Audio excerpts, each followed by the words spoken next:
ত্রিবেণীর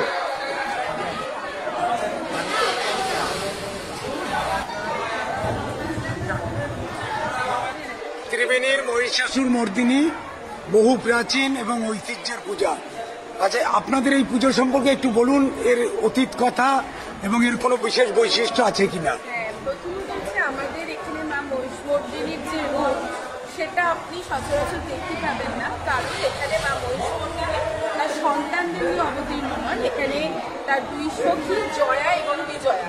অনেকেই এসে ভুল করেন, হয়তো ভাবে লক্ষ্মী সরস্বতী কার্তিক গণেশ কোথায়, কিন্তু না, এখানে কোনো সন্তানটা নেই, সখীরা আছেন।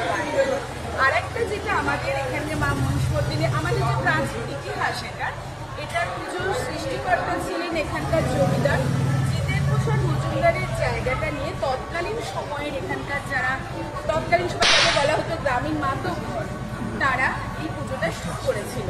শুরুতে 4 দিনের একটা অনুমতি নিয়ে পুজো করা হতো, হোগলা মাতার ঘরে এই পুজোটা হতো।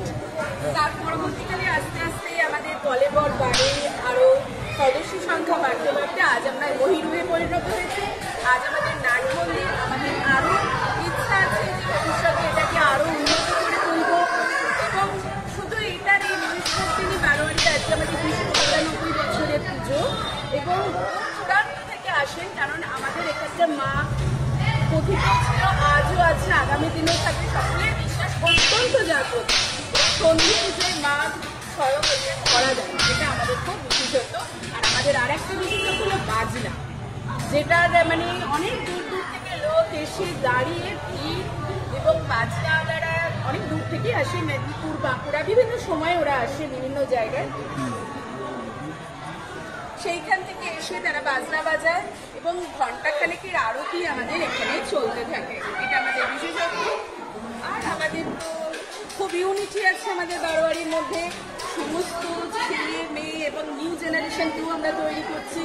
আমাদের এখানে এরকমভাবে যেমন বড়দের আমরা সম্মান দিই, তাদের অনুপ্রেরণায় তাদের গাইডেন্সে আমরা চলছি, এবং আমরা আবার আমাদের নতুন প্রজন্মকে আমাদের মতো ধন্যবাদ। আপনার কি নাম?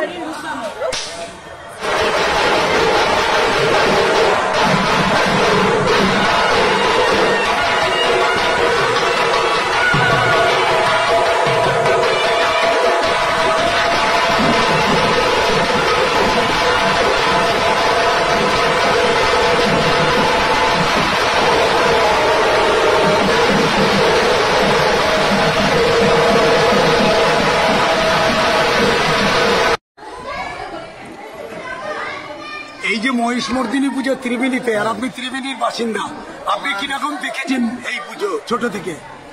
আমি আমার পূর্বপুরুষরা অর্থাৎ শশীভূষণ খামোদক, তারপরে তার পুত্র অঙ্কুশ কুমার খামোদক, ওই 1948 সালে উনি বিল্ডিং তৈরি করেছিলেন। চালা ছিল, চালা থেকে বিল্ডিং হয়েছিল।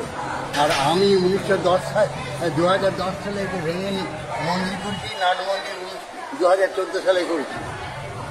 কি গো, আগের পুজো এখনকার পুজোর জৌলিশ কি হারিয়েছে? না, জৌলিশ এটা এই মায়ের কৃপায় এই জৌলিশ থাকে। হ্যাঁ, দেখো আমি 200-250 বছর করেছি। 250 বছরে বঙ্কিমদার সভাপতিত্বে বদ্রীনাথ মুখার্জি সাহিত্যিক, তার প্রধান অতিথিতে 250 বছর এই অনুষ্ঠান করেছি। আমি জয়েন্ট দিচ্ছিলাম 2014 সাল পর্যন্ত। তারপর ছেলেরা এসে জুনিয়ররা এসে পুজো আর্চা করে। এখানে দেখা গেল মায়ের সঙ্গে ছেলে মেয়ে নেই, কেন? মহিষমর্দিনী শুধু অসুরকে বধ করছে না, জয়া বিজয়। এখানে তো মা দুর্গা নয়, মহিষমর্দিনী। কবে পুজো শুরু হয়? ওই তো বলছি যে 250 বছরের উপর। পুজোর শুভ সূচনা কবে থেকে হয়? রথের দিন? হ্যাঁ, কাঠামো পুজো, কাঠামো। রথের দিন। আমি তোমার কথাটা বুঝতে পারি। আচ্ছা, কি নাম আপনার? সুনীল কুমার মোদক।